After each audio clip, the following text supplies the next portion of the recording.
से बड़ी खबर आपको बता दें, जहां नकाबपोश बदमाशों का आतंक देखा गया है। कॉलोनी में हथियार लेकर घूमते नजर आए बदमाश और हथियारों के साथ बदमाशों की तस्वीर सीसीटीवी में कैद हुई है। पुलिस ने इस पूरे मामले की जांच शुरू कर दी है। लोगों ने गश्त बढ़ाने की मांग रखी है। तिरुपति विहार कॉलोनी में ये बदमाश नजर आए। कार सवार 8 से 9 नकाबपोश युवक कॉलोनी में घूमते हुए दिखे और बिना नंबर प्लेट की कार से वो रेकी कर रहे थे। गोदाम में चोरी करने की कोशिश भी उनकी तरफ से की गई, लेकिन लोगों की हलचल के बाद बदमाश वहां से फरार हो गए। सदर थाना पुलिस ने लोगों से इस मामले की जानकारी ली है।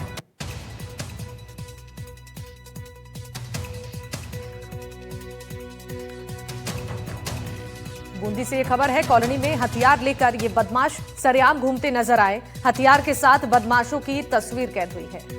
यहाँ पर अपना गोदाम है तिरुपति विहार की गेट के पास। यहाँ पर अभी जो भैया ने बताया 10-12 आदमी हथियारबंद लेके आए थे। वो अपने गेट पे उन्होंने हथियारों से गेट पे हथौड़ा मारा या लकड़ी से मारा और जनानी भी हो सकती थी। तो ये प्रशासन से यही है कि जल्द से जल्द कार्रवाई की जाए। तिरुपति विहार कॉलोनी में 8-10 हथियारबंद लुटेरे कॉलोनी में चोरी के हिसाब से आए और उन्होंने 3-4 एक घरों में ताकाजाकी करी। उन सभी के मुंह पर कपड़ा बंधा हुआ था और हाथ में धारदार हथियार थे, जो कॉलोनी में किसी भी जनहानि की संभावना को दर्शाता है। तो हम प्रशासन से यही मांग करेंगे कि हमारी जो तिरुपति विहार कॉलोनी है उसमें नियमित पुलिस की एक तो गश्त लगे और कॉलोनी में बहुत से खंभों पे नगर परिषद के द्वारा लाइटें भी नहीं लगाई गई है। तो हम प्रशासन से भी यही आग्रह करेंगे कि वह कॉलोनी में जहाँ जहाँ भी अंधेरा है वहाँ पे सभी जगह पोलों पे लाइट लगाए। और जैसलमेर के लाठी से बड़ी खबर आपको बता दें, ट्रैक्टर ट्रॉली से ट्रक की टक्कर हो गई और ट्रैक्टर ट्रॉली में पीछे से टक्कर हुई। पलटी खाने से ट्रक पूरी तरह से क्षतिग्रस्त हो गई है। ट्रैक्टर सवार किसान की दर्दनाक मौत हो गई है। ट्रक सवार एक शख्स घायल हुआ है। सदर थाना क्षेत्र के नेशनल हाईवे 11 की यह घटना बताई जा रही है। बड़ी खबर है, तस्वीरें आपको दिखा रहे हैं। देखिए, जैसलमेर के लाठी से ये बड़ी खबर, जहां ट्रैक्टर ट्रॉली से ट्रक की टक्कर हो गई और ट्रैक्टर ट्रॉली में पीछे से ये टक्कर हुई। पलटी खाने से ट्रक पूरी तरह से क्षतिग्रस्त हो गई है और ट्रैक्टर सवार किसान की दर्दनाक मौत हो गई। वहीं ट्रक सवार एक शख्स घायल हुआ है।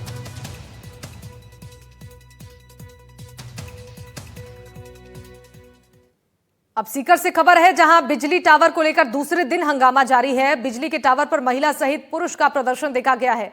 दांतारामगढ़ उपखंड इलाके के रेटा गांव की घटना है। मुआवजे सहित कई मांगों को लेकर यह प्रदर्शन जारी है। हाई टेंशन टावर से खेतों को नुकसान हो रहा है। 60 लाख के मुआवजे की मांग कर रहे हैं। मौके पर सिविल डिफेंस की टीमें तैनात हैं और अधिकारी और ग्रामीणों की समझाइश का दौर जारी है।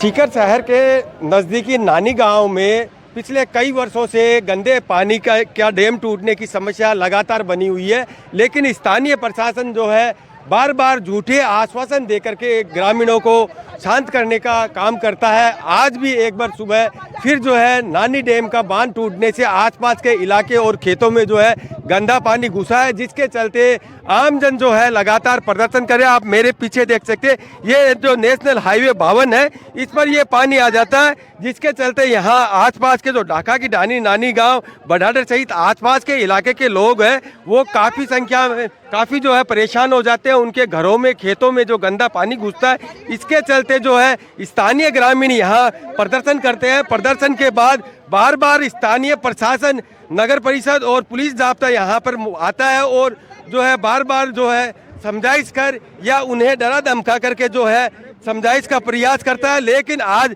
एक बार फिर बता दें कि आपको स्थानीय जो ग्रामीणों ने जो नानी डैम का जो गंदा बांध है वो टूटा है, उसके चलते स्थानीय ग्रामीणों ने जो है प्रदर्शन किया है और प्रदर्शन करने के दौरान उन्होंने नेशनल हाईवे 52 है उसको जाम करने का काम किया है। हमें इस गंदगी से रोज छुटकारा देके एक बार फांसी दे दो तो हमें छुटकारा तो हो जाएगा ना। रोज रोज का काम है। यहाँ प्रशासन का लाठी खाएंगे हम, लाठी खाएंगे प्रशासन का। आज जो घटना बिल्कुल हमको गाड़ियों में बिठाते अंदर, पुलिस जाब्ता है। बिल्कुल जाब्ता है। तो क्या क्या किया पुलिस जाब्ता? कुछ नहीं किया, प्रशासन ने कुछ नहीं किया। अंदर गाड़ी में थाने में चलो, फिर गाड़ी में बिठा लिए, वापिस थोड़ी दूर ले जाके वापिस छोड़ दिए। ये कौन सा तरीका है? ये जो समस्या बनी है कितने टाइम से यहाँ है इस इलाके में? इस इलाके में 3 साल से कंटिन्यू चल रही है, तो ये विधानसभा में भी मुद्दा उठ चुका है, लेकिन अभी तक समाधान कोई नहीं सुनवाई नहीं हो रही है। क्या क्या कारण मानते हैं इसका? क्या कारण इसका नगर पालिका खुद जानबूझ के वो दीवारें तोड़ती है और फिर पानी निकालती है। आप बताएं। कल एक बडाडर में उद्घाटन था, स्थानीय विधायक गोवर्धन आ रहा था तब पानी नहीं आया, अब रात को ये डैम तोड़ के पानी आया है। अब आप बताओ हम क्या करें? तो ये जो बार बार समस्या का समाधान का आश्वासन भी देते हैं, बड़ी ये रोज डिमांड भी इसी करके है। रोज आश्वासन देते हैं और पुलिस दादागिरी करती है, लोग रास्ते पे आते हैं, तो अब क्या करें? अब आप बताओ ये लोग कैसे आर पार होंगे? अब आपको भी दिख रहा है ये रास्ता। रास्तों में बताएं। ऐसा है, मेरी आमजन से अपील है कि इनकी जो समस्या है वो बिल्कुल जायज़ है, लेकिन ये जानकारी के अभाव में हाईवे पर हर बार आ जाते हैं, उससे ट्रैफिक जाम हो जाता है। खुद की तकलीफ दूर करने के लिए दूसरे को तकलीफ नहीं दी जानी चाहिए। इनको चाहिए कि अपनी जो समस्या है वो समुचित स्थान पर उठाई जानी चाहिए। हाईवे बंद करना इसका समाधान नहीं है। हाईवे बंद करने से ये कानूनन अपराध की श्रेणी में आता है।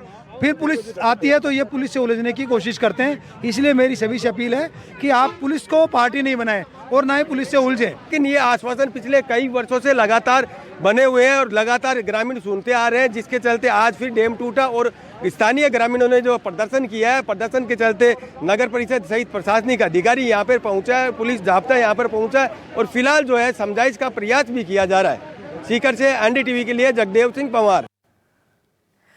कोटपुतली से बड़ी खबर आपको बता दें, जहां पुलिस वाहन की टक्कर से घुड़सवार की मौत हो गई। घुड़सवार की इलाज के दौरान मौत हुई। विराटनगर थाने पर परिजनों का प्रदर्शन में सैकड़ों ग्रामीण शामिल हुए और परिजनों के लिए मुआवजे की मांग की। अधिकारियों को मौके पर बुलाने की भी मांग की गई है। बता दें कि थाने पर पुलिस का जाब्ता इस वक्त मौजूद है। प्रदर्शन में सैकड़ों ग्रामीण शामिल हुए हैं। अधिकारियों को मौके पर बुलाने की मांग भी की जा रही है। पुलिस वाहन की टक्कर से मौत का मामला, थाने पर इस वक्त लोग पहुंचकर प्रदर्शन कर रहे हैं। अब बीकानेर से बड़ी खबर है, जहां एमएसपी पर फसल बिक्री का भुगतान नहीं हुआ है और श्री डूंगरगढ़ मूंगफली खरीद का नियम अब लोगों के लिए परेशानियों का सबब बनता जा रहा है। बार बार नियम बदलने से किसान बेहद परेशान है। फसल तुलाई के बाद ऑनलाइन रिकॉर्ड नहीं है और रिकॉर्ड ऑनलाइन नहीं होने से किसानों का भुगतान रुकेगा। किसानों की शासन प्रशासन से गुहार है कि पोर्टल को फिर से खोलने की मांग करें। तारीख बढ़ाकर वक्त पर भुगतान की भी मांग रखी गई है। तो क्रिया सर 25 तारीख में से जाएडो और 4 तारीख ने पूरा आ गया 10 दिन।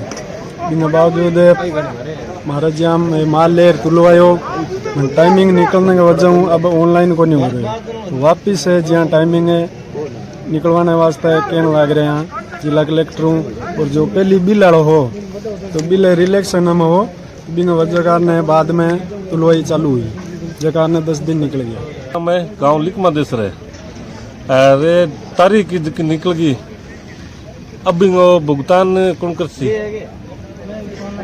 ऑनलाइन हो रही नहीं है तो बिंग वापस कोई डेट डाट बढ़ाया जाए। माल तो तुलवा दिया, ऑनलाइन नहीं हो रहा है। नाम गणेश राम जानी, गांव बापियो। मेरे ताऊजी के नाम से गिरदावरी थी। एक सबसे बड़ी समस्या बायोमेट्रिक वाली थी। दूसरी बार उनका टाइम भी चल गया और तुला दी गई है मूंगफली। कृपया करके 10 दिन बढ़ाने की और कोशिश करी जाएगी। ऑनलाइन नहीं हो रही है, मतलब तुलाई कर चुके हैं, ऑनलाइन नहीं हो रही है बायोमेट्रिक के कारण और ये सबसे बड़ी समस्या खड़ी है।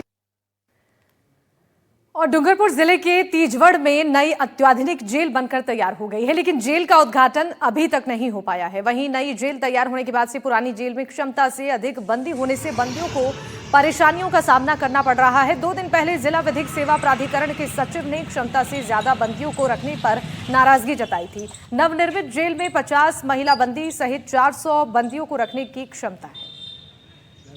जिला कारागृह डूंगरपुर की बंदियों रखने की क्षमता 70 है और वर्तमान में जिला कारागृह में बंदी की आमद 150 से 200 बंदियों के लगभग हो जाती है, जिसमें जनाधिक्य होने पर बंदियों को उप कारागृह सागवाड़ा या अन्यत्र कारागृह जाडोल है, कोटड़ा है, उदयपुर है, अन्य कारागृह मुख्यालय के द्वारा स्थानांतरण कर दिए जाते हैं। बिल्कुल नई जेल का कार्य प्रगति पर है, अंतिम चरण में चल रहा है और जिसको जल्द ही चालू कराने की प्रक्रिया देने।